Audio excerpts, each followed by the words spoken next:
कोई काम अटक रहा है, कोई काम नहीं हो रहा, बहुत परेशान हो गए,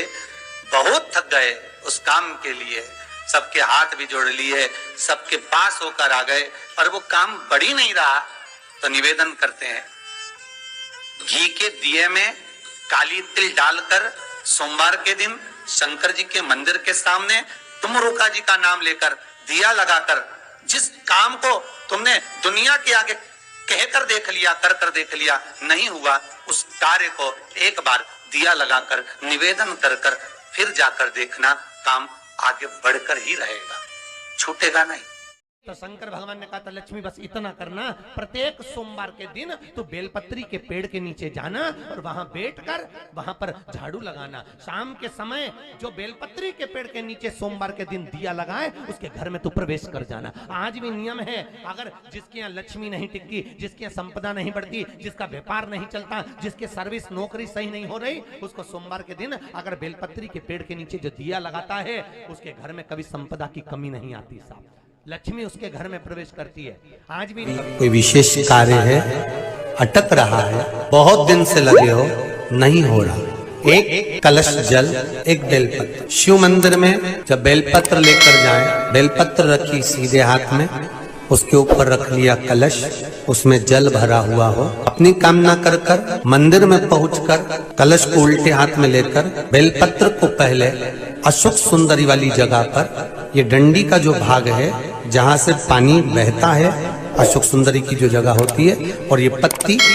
उस जगह पर उसको रख दें, अशोक सुंदरी वाली जगह पर, और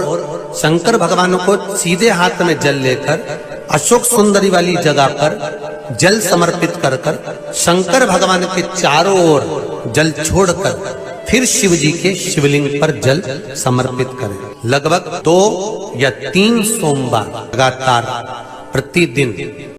जब विषम परिस्थिति आ जाए, ऐसा लग रहा है कि आपने पशुपति व्रत कर लिया, सोमवार की अष्टमी का प्रयोग कर लिया, मैंने शंकर जी की आराधना कर ली, तो भी विषम परिस्थिति चल रही है, अभी तक कोई सुधार आने को तैयार नहीं है, तब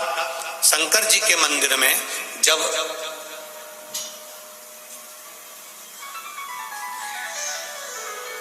बेलपत्र चढ़ाने के लिए आप जाएं, तब प्रयास करिएगा कि बेलपत्र को, अशोक सुंदरी का स्थान सबको मालूम है ना, बोलो जम के बोलो जरा, मालूम है सबको, अशोक सुंदरी वाली जगह पर बेलपत्री को डंडी वाली जो जगह है जहां से पानी बहकर जाता है उधर रखना है, उसी बेलपत्री को वापस उठाना है।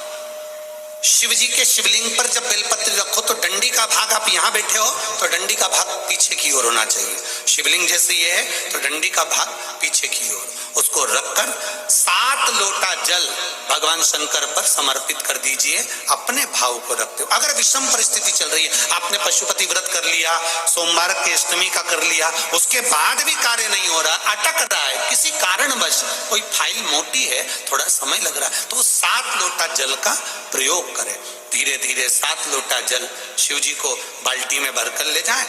अपने घर से 7 कलश जल शिव जी को समर्पित करना है, और समर्पित करने के बाद उस बेलपत्री को वापस अपने ही घर पर लेकर आ जाना। 11 दिन 21 दिन उसको रखो, फिर उसका विसर्जन वापस किसी नदी, सरोवर, तालाब या वृक्ष के नीचे कर दीजिए, बाबा हाथ पकड़कर बाहर निकाल ही देगा। परिस्थिति अगर बहुत विषमता, बहुत विषम परिस्थिति में उस जगह पर इसका प्रयोग कर सकते। किसी भी कार्य के लिए जा रहे हो, किसी भी कार्य के लिए पहुंच रहे हो, शंकर जी के मंदिर में दर्शन कर जाना और चढ़ी हुई ही बेलपत्र को धोकर वापस शिव जी को चढ़ाकर चले जाना। और आपको लग रहा है ऐसा कि ये मेरा कार्य होना चाहिए, तो बाबा से वो बेलपत्र मांग भी लेना कि कार्य की सफलता के लिए दे दो, मैं लेकर जाऊंगा। इस बेलपत्र को पार्वती जी, गणेश जी, रिद्धि सिद्धि, जया, विषहरा, सामरीवारी, दौतली, भगवान शंकर, अशोक सुंदरी आपके प्रतिबिंब के रूप में लेकर जा रहा हूं, और मुझे विश्वास है कि मेरा शंकर मेरे साथ में चल रहा है, मेरा शिव मेरे साथ चल रहा है, तो मेरा कार्य होगा, ये निश्चित है, कार्य सफल होगा। फिर लाऊंगा, वापिस मंदिर में चढ़ा दूंगा, इतना मेरा मन, मेरा विश्वास कहता है।